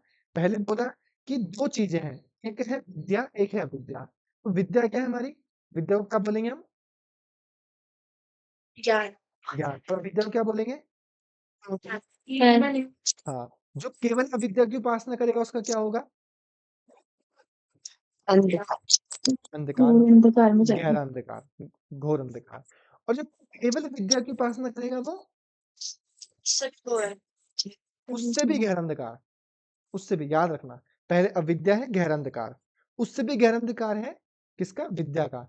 याद रखना कि जो विद्या का घमंड करेगा उसका तो पतन भगवान में नहीं बचा सकते फिर, है ना। एक कहानी बताता हूँ आप लोगों को, हमारे सर ने भी हमको सुनाई थी, आई होप आप लोगों को भी अच्छी लगे। मतलब मुझे भी पूर्णतः याद नहीं है, थोड़ा थोड़ा पता है, मेन मेन कॉन्टेक्स्ट पता है कि शायद असली से महाभारत में हमारे ना पांडु थे, है ना, और हमारे दूसरी साइड पे जैसे युधिष्ठिर वगैरह थे, है ना, तो दुर्योधन वगैरह थे, ऐसे ही थे हमारे ना। तो आप लोग मान लो अलग अलग, जैसे अभी हम क्लास में ले लेते हैं, एक जगह पे अनामिका जी है, एक जगह पे नैन्सी जी है, और हाँ ये दो। अब क्या हुआ, ये राज्य के एक तरह से मान लो कि करता धरता है, दोनों ही करता धरता है, ठीक है। तो क्या हुआ, राज्य में क्या हो गया? खून हुआ। राज्य में क्या हुआ? खून हुआ। 4 वर्ण होते हैं हमारे, ब्राह्मण क्षत्रिय वैश्य शूद्र, यही होते हैं 4 वर्ण, ब्राह्मण क्षत्रिय वैश्य शूद्र। अब वो किसने किया? वो जो खून था वो किया ब्राह्मण, किसने किया? ब्राह्मण ने, ठीक है। नैन्सी जी है, नैन्सी जी है नकारात्मक विचार की थोड़ी, ठीक है। और अ से अनामिका जी वो है सकारात्मक विचार की, ऐसा मान के चलते हैं अभी हम, कहानी के रूप में है नहीं ऐसा, ठीक है, कहानी के रूप में। बिल्कुल लाया गया इन चारों को पकड़ के, इन चारों को पकड़ के लाया गया और बोला गया कि भैया इन्होंने तो खून किया है, अब आप देखो कि क्या करना है ना। आप समझ लीजिए कि चारों ने ही खून कर दिया, ऐसा मान लो चारों ने, ठीक है, चारों ने कर रखा है, लिया है। अब क्या हुआ यहाँ पे? नैन्सी ना से नकारात्मक, इन्होंने बोला कि ब्राह्मण इसने खून किया है, तो अगर ब्राह्मण को हमने सजा दे दी तो भाई हमारे इधर का ज्ञान संचरण कैसे होगा? बच्चों को पढ़ाएगा कौन? तो एक काम करते हैं, इसको हम छोड़ देते हैं। फिर आगे कौन? क्षत्रिय, इस पे अगर हमने डाल दिया, इसको हमने जेल में डाल, तो हमारे राज्य की रक्षा कौन करेगा? इसको भी कर दो। वैश्य बिजनेस वगैरह, ये कर दिया तो भाई धन संपदा कहाँ से आएगी, है ना, बिजनेस कैसे चलेगा? इसको भी छोड़ दो। अच्छा कौन? शूद्र। शूद्र ये तो क्या करते हैं, ये तो लो लेवल पे, एक काम करो इसको दे दो फांसी की सजा। ये है नैन्सी जी का फैसला। यहीं पे अनामिका जी, उन्होंने बोला कि शूद्र ये तो अज्ञानी है, ये तो अज्ञानी, इसको क्या पता, इसको तुम माफ कर सकते हो। सिर्फ वैश्य और जो क्षत्रिय भी है इनको भी ज्ञान को तो नहीं पता, तो ब्राह्मण है वो तो दिन भर ज्ञान वेद का पठन पाठन कर रहा,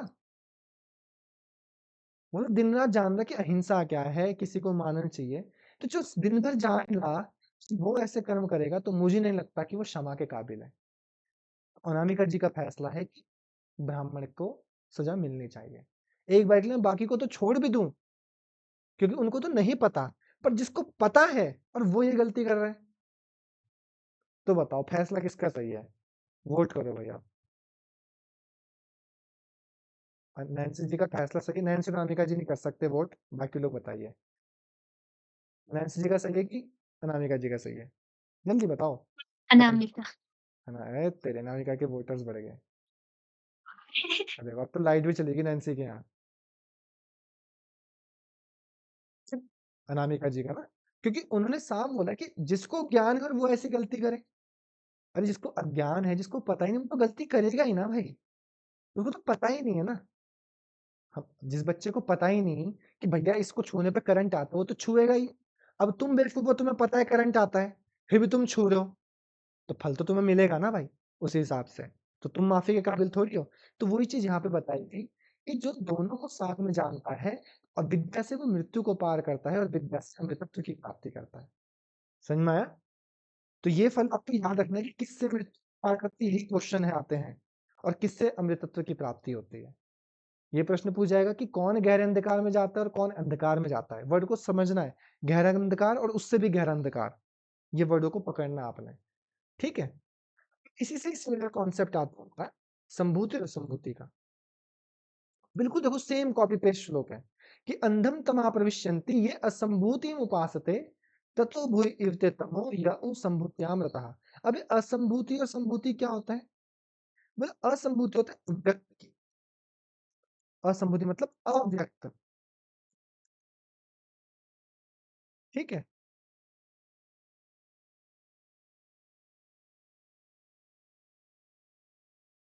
प्रकृति के पास में आता है। हाँ, नहीं नहीं, ये असंभूति होता है हमारा अविनाशी को बोलता है। और विनाशी थोड़ा सा मुझे अव्यक्त नहीं लग रहा है।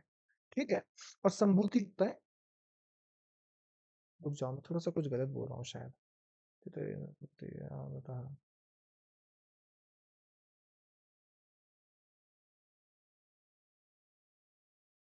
मृत्यु संभूतियां मतलब विनाशशील हो गया असंभूति। हाँ, असंभूति हो गया विनाशशील, जो विनाशी है। ठीक है, विनाशशील जिसका विनाश हो सकता है वो होता है असंभूति, और संभूति होता है अविनाशी जिसका विनाश नहीं हो सकता। जैसे विनाशशील मतलब प्रकृति को बोला जाता है, यहाँ पे प्रकृति की उपासना करते हैं, या फिर जैसे ईष्ट हो गए, देव हो गए, पितृ हो गए, ये सब ये विनाशशील है ना। पितृ वगैरह क्या है, विनाश की प्रक्रिया से तो होते हुए आए हैं। हमारे पितृ, हमारे इष्ट देव, देवों का भी जो स्थान है वो परिपक्व थोड़ी है, इंद्र भी पता नहीं कितनी बार बदल जाते हैं, है ना। और अविनाशी अर्थात वो जो परमेश्वर ही है, परमेश्वर। वो अंधम तमा प्रविश्यन्ति ये अविद्या उपासते, यानी जो केवल प्रकृति की उपासना कर रहे हैं, इष्ट की, और जो देव है इनकी उपासना कर रहे हैं, वो तो अंधकार में जाएगा ही, है ना। वो तो गहरे अंधकार में जाएगा ही, क्योंकि उसको तो नॉलेज नहीं कि सर्वप्रथम सबसे ऊंची सत्ता क्या है। वो लोग जो सिर्फ उस ईश्वर का ही घमंड करते हैं, वो उससे भी गहरे अंधकार में जाते हैं, है ना। आपने देखा नहीं कभी कभी लोग कितने कट्टर जाते हैं, नहीं नहीं जो है राम ही है भाई, कृष्ण के लिए कैसे कह सकता आप। कुछ कृष्ण के लिए ऐसे हो जाएंगे भाई कृष्ण कृष्ण है, उसके अलावा कुछ है ही नहीं दुनिया में। अरे जिसके अंदर इतना ज्ञान आ जाएगा वो कृष्ण कृष्ण कैसे कर सकता है ना। पहला भाव तो ये ना कि आप दूसरे की अवहेलना ही ना करो। कृष्ण का स्वभाव ऐसा थोड़ी है। तो कृष्ण की किताबों को पढ़ने से कृष्ण नहीं बनते, उनके भाव को समझने से बनते हैं। पहले उनके गुणों को अपनाओ तो सही कि कृष्ण कहना क्या चाहते हैं, कृष्ण है कैसे, क्या कृष्ण के सामने कोई ऐसा होगा वो बोलेगा मैं तो राम की उपासना करता हूँ, तो कृष्ण क्या बोलेंगे उसे, नहीं नहीं नहीं नहीं नहीं। वही समझा सकते हैं अपने भाव में, एक चंचलता के में कह सकते हैं कि आप उनकी करो तब भी पूजा तो मेरी होनी, तब भी भाव तो मुझ पे आना, आप शिव पे चल चढ़ाओगे तब भी जल मुझ पे गिरना। वो ये कह सकते हैं, पूछेंगे कि मेरे ही करो, अरे वहां पानी लेके गुजारो, मैं यहाँ खड़ा तो हूँ, मेरे चरणों में डालो। कृष्ण नहीं कहेंगे कभी ऐसा, राम नहीं कभी कहेंगे ऐसा, ना शिव कहेंगे ऐसा, कोई भी नहीं कहेगा। समझ रहे हो मेरी बात। तो जो केवल उस ईश्वर की, उस निराकार स्वरूप की, उस परब्रह्म की उपासना करते हैं वो उससे भी गहन अंधकार में जाता है। समझ में आ रहा है? सेम आगे बढ़ते हुए हमको समझ में आ रहा है ना ये मंत्र मैं क्या बोल रहा हूँ। एक में है ईस्ट यानी जो विनाशशील है, जो डिस्ट्रॉयबल थिंग्स है, जो उनकी उपासना करते हैं। वो तो भाई उसको तो ज्यादा पता है ना, वो हायर नॉलेज को नहीं जानता। जैसे अब हमने बोला कि ज्ञान, कि ज्ञान का स्वरूप क्या है, क्या होगा इस ब्रह्म ज्ञान को प्राप्त करके। तो जो ब्रह्म ज्ञान को नहीं जानता तो उसके जीवन में तो उथल-पुथल मचेगी ना, कि नहीं मचेगी? मचेगी। पर जो ब्रह्म ज्ञान को जानने के बाद भी उस पे घमंड करे, मुझे तो पता है क्या होता है, तो वो तो उससे भी गहरे अंधकार में जाएगा। फिर सेम हमारा सूत्र कॉपी पेस्ट होता है कि अन्यत एव आहु संभावतः अन्यत आहु असंभावतः इति सुश्रुम धीराणाम तथा विचक्षणे।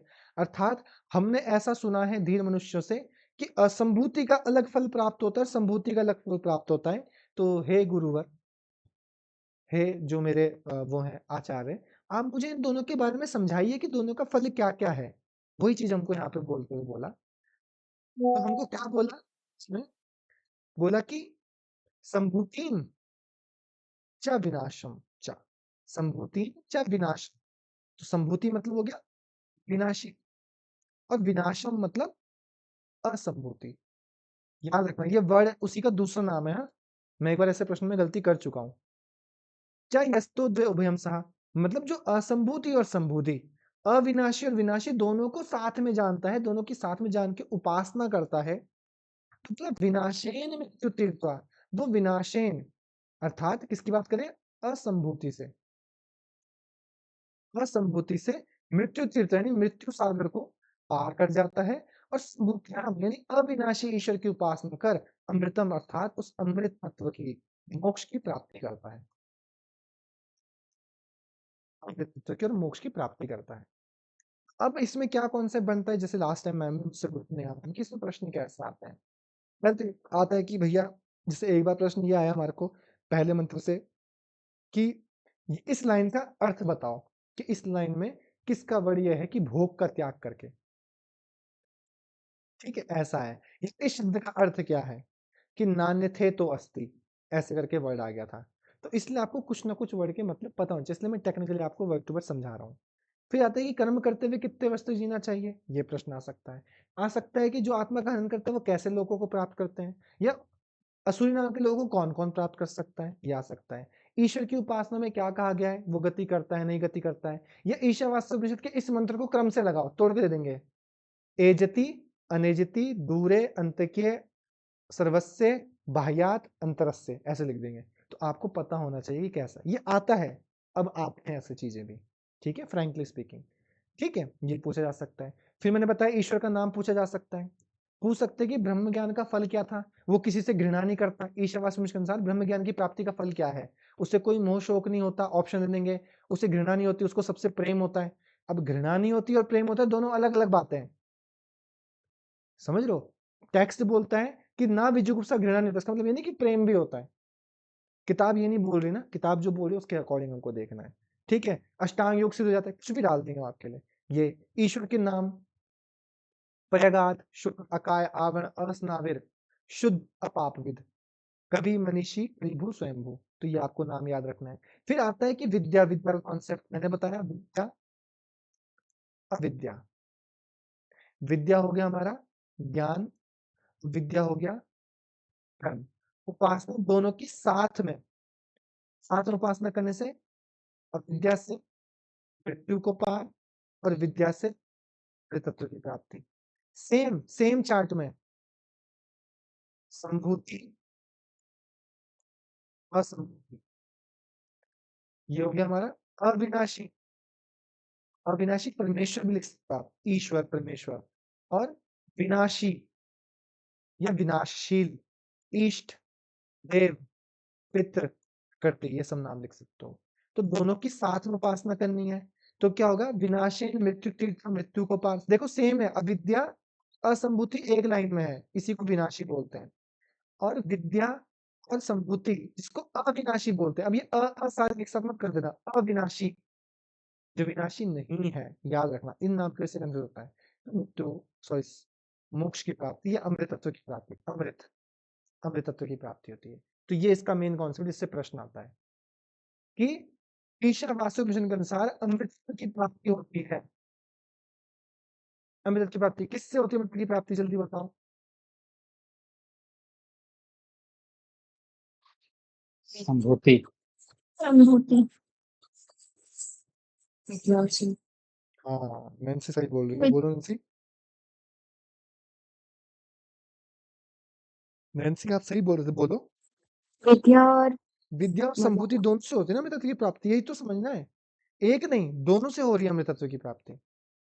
और पूछा कि हमको मृत्यु सागर से कौन पार करवाता है? अविद्या और अविद्या। हाँ, या फिर आप क्या बोलोगे? विनाशी तत्व, जो विनाशी है वो। तो ये 3 नाम आपको याद रखना है। याद रहेगा? बस। आज 4 मंत्र रह गए। बोला अब हमको कि प्रश्न, परमात्मा के स्वरूप का ज्ञान मनुष्य को क्यों नहीं हो पाता? इतना हम उनको जानने के बाद अब बोला कि जो परमात्मा है उसके स्वरूप का ज्ञान अब मनुष्य को क्यों नहीं हो पाता? तो हमको बोला गया कि हिरण्यमयेन पात्रेण सत्यस्य अपहृतं मुखं तत्त्वं पूषन् प्रावृणु सत्यधर्माय दृष्टये। हिरण्यमय अर्थात स्वर्णमय, सोने के समान चमकीले, पात्रेण मतलब पात्र से, आवरण से, सत्य से मतलब सत्य का, सत्य का, हितम मतलब ढका हुआ है, मुखम मतलब मुख, यानी एक सोने के पात्र से, चमकीले पात्र से उस सत्य का मुख ढका हुआ है। अब पुराने बच्चों को छोड़ के बाकी लोग बताओ, सत्य का मुख ढका हुआ है अर्थात? पुराना कोई नहीं बोलेगा। ईश्वर। ईश्वर। सत्य कौन है? ईश्वर नहीं है कि झूठ है ईश्वर? सत्य ना, तो उसी को बोला गया जो परम सत्य है, उसका मुख ढका हुआ है। तो बोला तत्त्वम पूषण प्रामणु सत्य धर्माय दृष्टये। तो तत्व त्वम यानी तुम, पूषण मतलब हे पूषण कर्ष है। तो हे पूषण कर्ष यानी सूर्यदेव को बोलते हैं पूषण। ये नाम भी याद रख सकते हो आप कि ईशावास्य उपनिषद में सूर्यदेव को क्या बोला गया? पूषण बोला गया है। ठीक है, कि हे पूषण, हे सूर्यदेव, तुम तत् यानी तुम उस अपावृणु यानी हटा दो या खोल दो, यानी तुम हे ईश्वर या हे सूर्यदेव, आप वो जो चमकीले पदार्थ या हिरण्यमय पात्र से जो ढका हुआ है ना, पात्र से, आप उसको खोल दो, हटा दो, और सत्य धर्माय दृष्टय, दृष्टि मतलब दर्शन के लिए। किसके दर्शन के लिए? सत्य धर्म का पालन करने वाले के लिए, यानी वो जो सत्य धर्म का पालन करने वाले लोग हैं। तो हे पूषणकर्ष, आप उनके लिए वो जो आवरण है, वो जो सोने के प्रकाश से ढका हुआ आवरण है, आप उसको थोड़ा सा हटा दो। काहे के लिए? ताकि मैं उसको देख सकूं, उसको जान सकूं, उस ईश्वर को अपने नेत्रों से, अपने ज्ञान से, अपने ज्ञान रूपी चक्षुओं से उसको देख सकूं।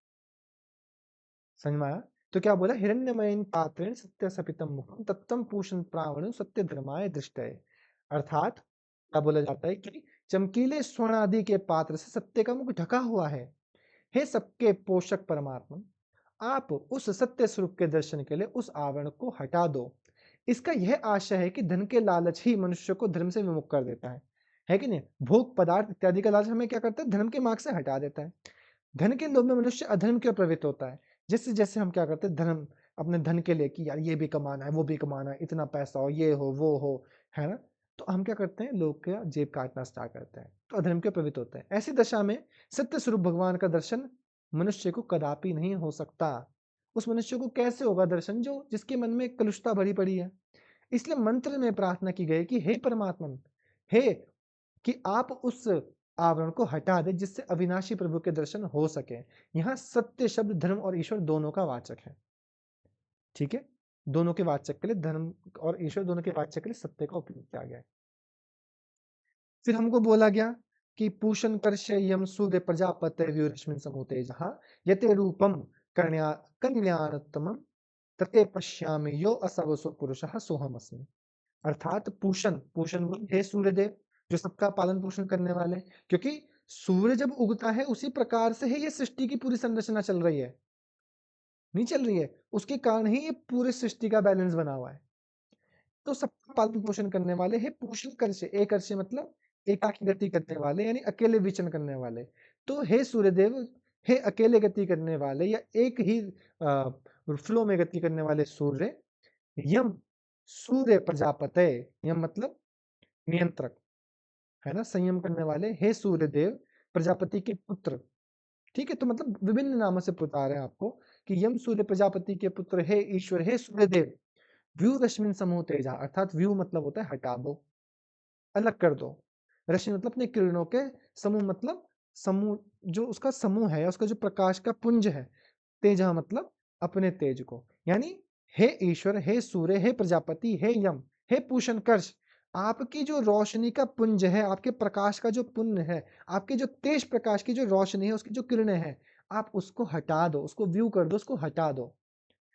फिर क्या बोला, यत ते रूपम कल्याणत्वम, अर्थात यत जो आपका, तुम्हारा मतलब जो आपका, रूपम मतलब स्वरूप है, कैसा, कल्याणकारी, कि हे ईश्वर जो आपका वो कल्याणकारी स्वरूप है, तते पश्यामि, तते मतलब उसे मैं देखूं, हे ईश्वर मैं उस स्वरूप को देखना चाहता हूं, तो आपके ऊपर वो जो आवरण है, आपके जो प्रकाश का, कौन से प्रकाश का, हिरण्यमय पात्र का, तो उसका जो प्रकाश का आवरण है, उसका जो पुंज है, किरण है, आप उसको प्लीज थोड़ा सा हटा दीजिए।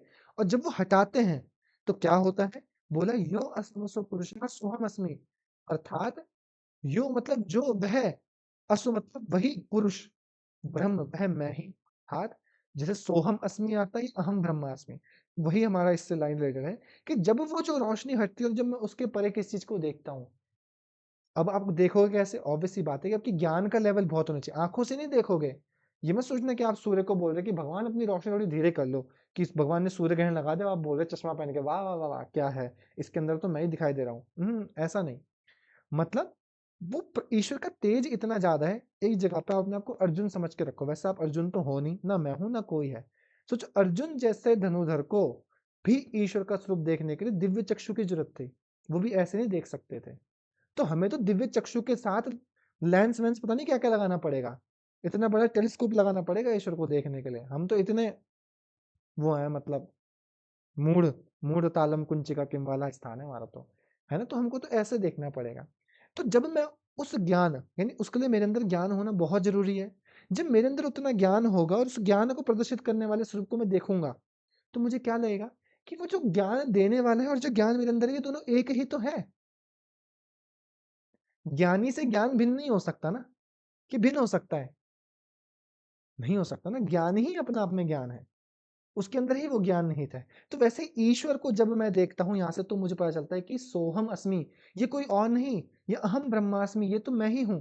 वो जो प्रकाश है, वो जो ईश्वर है, वो जो उसका गुण है, और वो जो ईश्वर की रोशनी है, वो जो चेतना है, वो परम चेतना और मैं एक ही है। ये यहाँ पर हमको पता चलता है। ठीक है।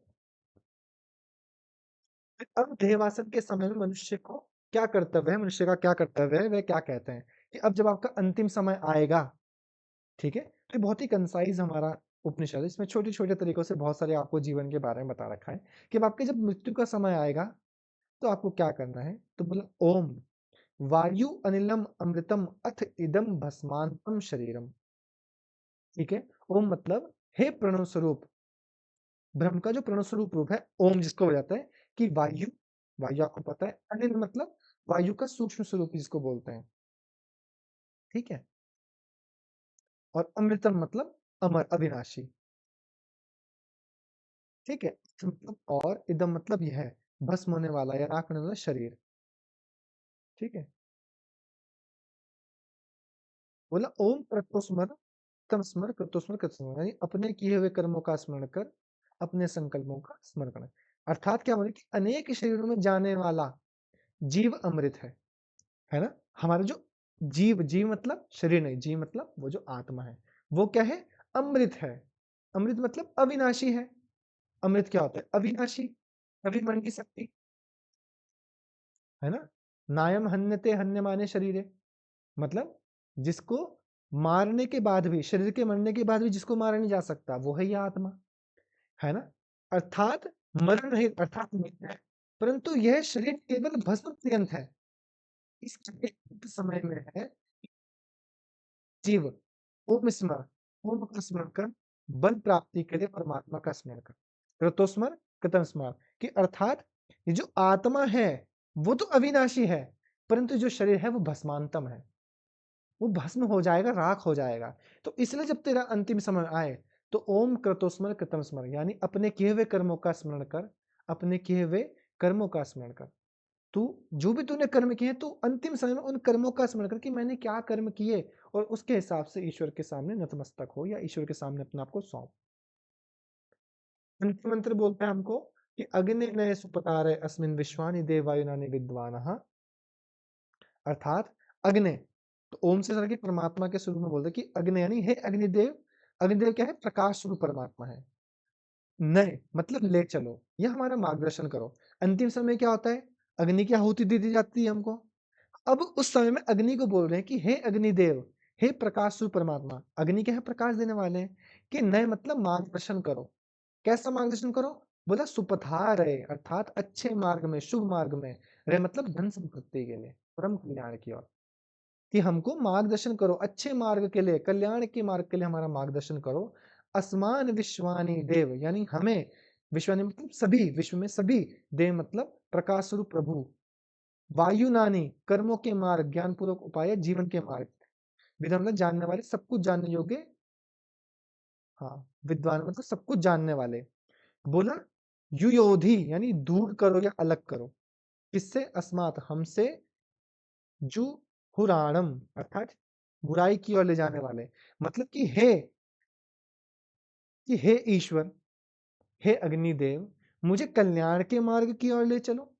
हे प्रकाशो, मुझे ज्ञान का उपाय, जीवन के मार्ग की ओर ले चलो। और मेरे अंदर जो बुराई की ओर जाने वाली चीजें हैं, उन सबको, उन दोषों को, बुरे कर्म को आप क्या करो? खत्म करो। ठीक है, तो यहाँ पर आप व्याख्या समझेंगे तो क्या बोले कि हे अग्नि, प्रकाश स्वरूप, हे देव, दिव्य गुण संपन्न परमात्मा। अग्निदेव को बोल रहे हैं, अग्निदेव की उपासना करते हुए अंतिम समय उनको याद करते बोलते कि हे दिव्य गुण संपन्न परमात्मा, आप हमारे संपूर्ण कर्मों को जानने वाले हैं। है कि नहीं है? अग्निदेव आपके संपूर्ण कर्मों को जानता है। अग्नि का मेन जो गुण है वो क्या होता है? वो किसी भी स्वरूप को वैसा नहीं लेता, वो उसको हमेशा ट्रांसफॉर्म करके लेता है। आप उसे लकड़ी दोगे वो कोयला बना देगा, कागज दोगे राख बना देगा, ये तो करेगा। एज इट इज नहीं लेगा। शरीर दोगे तो फिर तो उसका बिल्कुल बना देगा, उसका भभूत लगाने के लिए माथे पे, है ना? तो कभी भी वैसे का वैसा नहीं रहता, हमेशा उसको तपा के क्या करता है? उसको प्योरिफिकेशन करता है। तो प्योरिफिकेशन के लिए बोल रहे हैं यहाँ पे कि हे अग्नि स्वरूप प्रकाशक, हे दिव्य गुण संपन्न परमात्मा, आप हमारे संपूर्ण कर्मों को जानने वाले हो।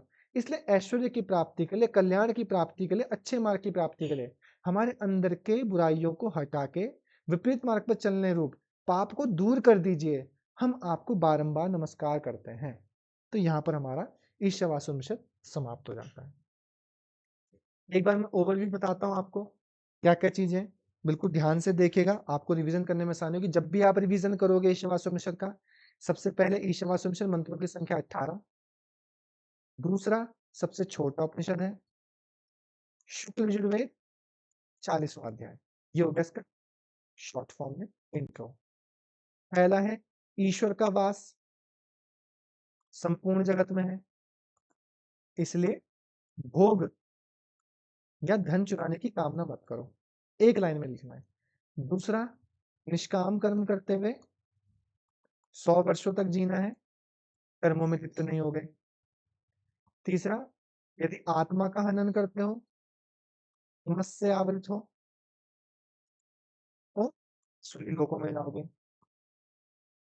मतलब वो जो ईश्वर है वह मन से भी अधिक गति वाला है, इंद्रियां भी प्राप्त नहीं कर सकती, और उसकी शक्ति से ही आत्मा मार्ग विश्वा, अर्थात सभी देव अपने अपने कार्य करते हैं। ठीक है, फिर बोला वह गति करता भी है, नहीं भी करता, दूर भी है, पास भी है, अंदर भी है, बाहर भी है, सर्वत्र है। फिर बोला उसको प्राप्त करने से क्या, ब्रह्म ज्ञान को प्राप्त से क्या होगा? बोला ना विजुगुप्सा, जो सभी प्राणियों में उसको देखता है ईश्वर को, और ईश्वर में सभी प्राणियों को देखता है। ना विजुगुप्सा, किसी से घृणा नहीं करता। और दूसरा, ना तत्र को मोहा कोशों का, को मोहा कोशों का, ना तो उससे किसी प्रकार का मोह होता है, ना कोई शोक होता है। ईश्वर का नाम बताएं, पर्यगात, शुक्र। फिर हमको बोला अकाय आवरण अस्नाविर, शुद्ध पाप विधम, कवि, मनीषी, परिभू, स्वयंभू। फिर हमारे 3 श्लोक 9, 10, 11। अंधम तमा प्रविशन्ति, अविद्या और विद्या की उपासना करते हैं। जो अविद्या की उपासना करेंगे वो गहरे अंधकार में, जो केवल विद्या की करेंगे, केवल विद्या की, वो उससे भी गहरे अंधकार में। तो हमने अपने गुरुओं से सुना है कि भैया क्या करना है, दोनों के अलग अलग फल होते हैं। तो 13वें में क्या बोला, सॉरी 11वें में क्या बोला हमको? बोला कि दोनों के साथ में उपासना करने पर, जो दोनों के साथ में उपासना करता है, ज्ञान और कर्म की, विद्या और विद्या की, तो क्या होता है? बोला अविद्यायाम मृत्यु तीर्थ विद्यायाम अमृतम श्रुते। विद्या से, कर्म कांड से हमेशा मृत्यु को ही पार कर सकते हो। पर विद्या से अमृतत्व को अर्थात मोक्ष की प्राप्ति। सेम आपको आ जाएगा 12, 13, 14 भी ऐसा ही है। असंभूति संभूति अंधम तमः प्रविशन्ति ये असंभूत्याम उपासते ततो भूयते तमो ये संभूत्यामृता, अर्थात वे लोग जो असंभूति की, असंभूति मतलब विनाशी, ईष्ट प्रकृति जो हमारी चीजें हैं उनकी, और जो उपासना करते हैं वो क्या होते हैं जी, गहरे अंधकार में जाते हैं। और जो किसकी उपासना करते हैं, केवल संभूति की, वो उससे भी गहरे अंधकार में जाते हैं। अगला 13वां मंत्र बोलता है कि हमने अपने धीर जो ऋषि गुण हुए हैं, जो हमारे धीर मनुष्य हुए हैं, उन सब ने सुना है कि भाई दोनों का अलग अलग फल है, तो आप हमें समझाइए, स्पष्ट कीजिए। तो 14th में क्या बोला कि विनाशेन मृत्यु तीर्थवा, दोनों की साथ में उपासना करनी है। विनाशेन मृत्यु तीर्थ, विनाशेन मतलब इसके लिए बोला जा रहा है विनाश वर्ड असंभूत असंभूति के लिए। तो विनाशेन मृत्यु तीर्थवा संभूतियां अमृतम सूत्र, यानी उस अविनाशी तत्व को या संभूति को आप उपासना करके किसकी प्राप्ति कर सकते हो, अमृत तत्व की। फिर हमको बोला हिरण्यमय पात्र से उसका मुख ढका हुआ है ना। तो वो प्रार्थना कर रहे हैं, जब प्रार्थना करके तो बोला कि ये तो सोहम अस्मि, मैं ही हूँ। फिर बोला अग्नि नये सुपतार नहीं, ये नहीं बोला, इससे पहले क्या बोला हमको कि स्मरामि कि वो थे ना कृतोस्मर हमारे कृतोस्मर, सारे वायु। हाँ कहाँ से स्टार्ट था वो मंत्र वाला, हाँ वायु अनिल अमृतम एथम, है ना, भस्मांतम शरण, कि ये शरीर भस्म होने वाला है ना। तो हे प्राण स्वरूप, हे ईश्वर, जब तू मेरे शरीर को देखे तो मुझे क्या करना है अंतिम समय, कृतोस्मर कृतम स्मर, कृतोस्मर कृतम स्मर, अपने किए हुए कर्मों का स्मरण कर, अपने किए हुए कर्मों का स्मरण कर। लास्ट में बोला कि हे अग्निदेव, आप मेरे सभी कर्मों को जानने वाले हो, तो मेरे शुभ अशुभ कर्मों का फैसला करते हुए उनको अपने द्वारा, जैसे आप प्योरिफिकेशन करते हैं ऐसे प्योरीफाई करते हैं, मुझे अच्छे मार्ग की ओर ले चल, ऐसे मैं प्रार्थना करता हूँ। तो ये हमारा ईशावास्य उपनिषद था। ठीक है, समझ में आया? किसी कोई प्रश्न यहाँ से? नेहा मैम कोई प्रश्न? फिर 18 मंत्र याद करने हैं। मैंने मतलब बारे में पता होना चाहिए बस। मेन मेन याद कौन से करने हैं? मेन ऐसा याद है कौन कि से कुछ करने? पर्टिकुलर याद ही करने हो? वैसे मैम अगर आपको भाव पता चल जाएगा ना सारा, तो आपको चीजें मतलब याद रहेंगी। पर मुझे लगता है कि अगर आपको फिर भी लगता है याद करने लायक, तो आप पहला दूसरा तीसरा कर लीजिए, चौथे पांचवा तो मुझे लगता नहीं कि इतना वो है ना। फिर आप ईश्वर वाले के भी सिर्फ नाम याद करिएगा, ठीक है। और बाकी आप विद्या विद्या के याद कर सकते हैं, बस इतने तो आप याद कर ही लीजिए। विद्या विद्या संभूति हाँ बस असंभूति। विद्या विद्या का तो संभूति संभूति आपको पता है कॉपी पेस्ट है सारा, हाँ वर्ड सेम। बदलना है बस। तो इसीलिए मैंने बोला इतने मतलब 5-6 के आसपास है। जब इतने हो जाएंगे तो बीच में तद एजति सर अनेजति इसमें वाला, संभूति में एक कॉन्सेप्ट और आता है ना, व्यक्तिवाद और सृष्टिवाद का। हाँ, वो मैंने बोला ना कि विनाशी और अविनाशी जो हमारे अच्छा वही प्रकृति, सेम है। हाँ वो उसी चीज के बारे में बोलना चाह रहा है। ठीक है, चलिए आगे बढ़ते हैं। कल हमने कौन सा श्लोक पढ़ा था? तामसिक तत्व। कैसा होता है तामसिक तत्व, बताओ। मूढग्राहेण आत्मनो यत् पीड्यते क्रियते तपः हम्म, परस्य उत्साधनार्थं वा तथा तामसम् उदाहृतम्। ठीक है, मतलब मूढ़ आत्मन ग्राहणे, मूढ़ व्यक्ति द्वारा किया जाता है ना। यत पीड़िया, दूसरों को पीड़ित करने के लिए, और पर उत्साधनार्थम मतलब दूसरों के उत्साधन के लिए, कि दूसरों का विनाश हो जाए, इसलिए जो किया जाता है, ऐसे हम उसको क्या कहते हैं, तामसिक तप कहते हैं। ये वर्ड याद रखिएगा, समझ में आया? ये वर्ड याद रखिएगा। 19 था ना, 18 19।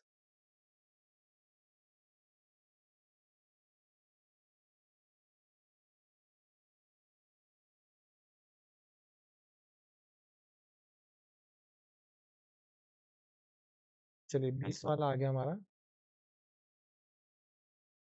शुभम सर, मैंने इसको जूम कर दिया, आप एक बार इसका प्रोनाउंसिएशन कर दीजिए 2 से 3 बारी, और बच्चों को बता दीजिए किसके बारे में बात करता है, ये क्या बोलना चाह रहा है ये श्लोक।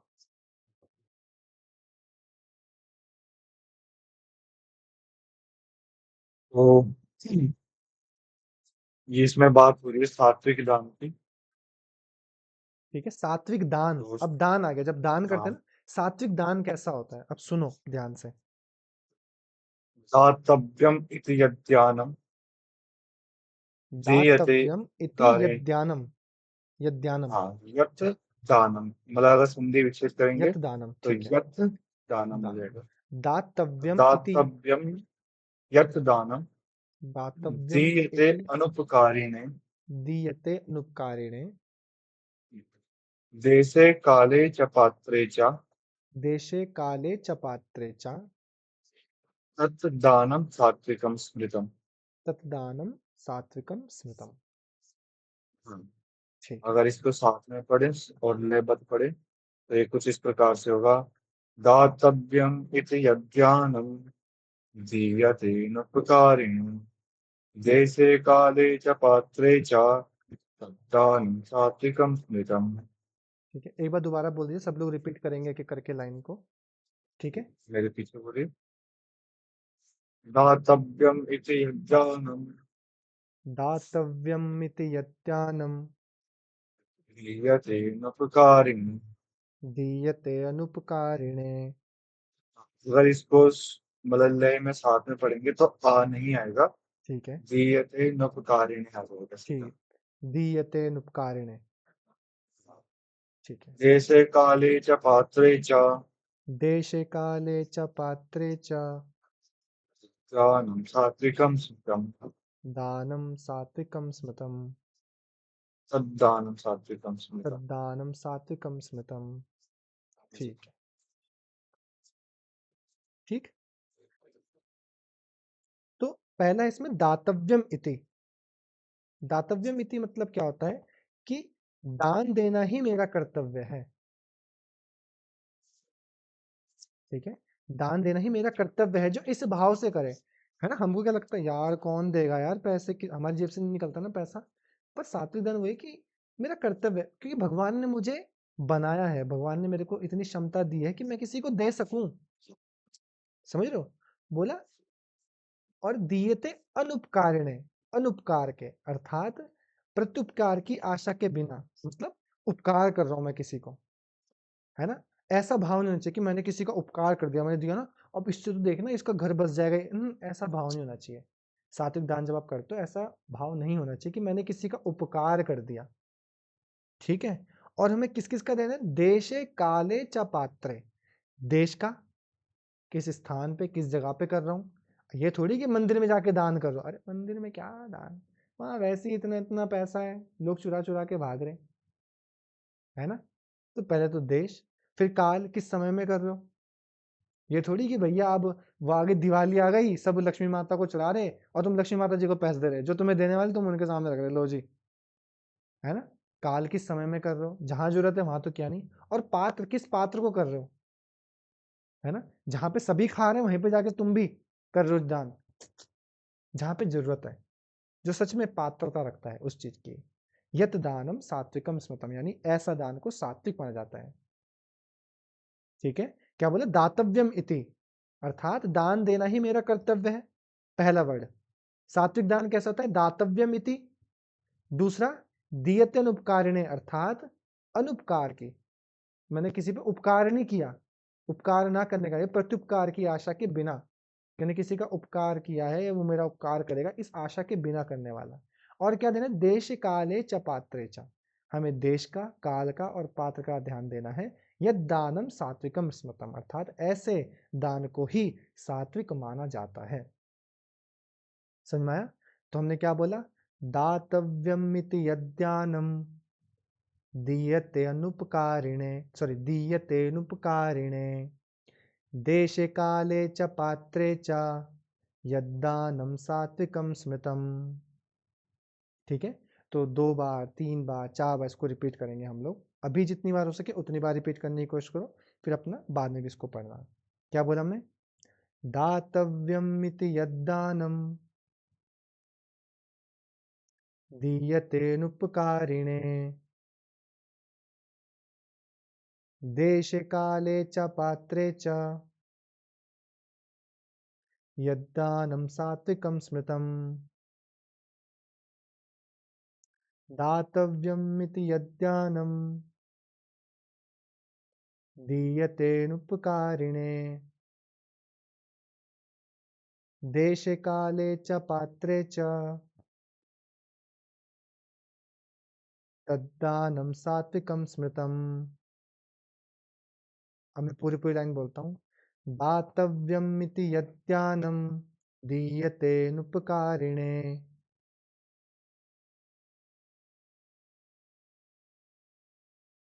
देशे काले च पात्रे च तद्दानं सात्विकं स्मृतम्।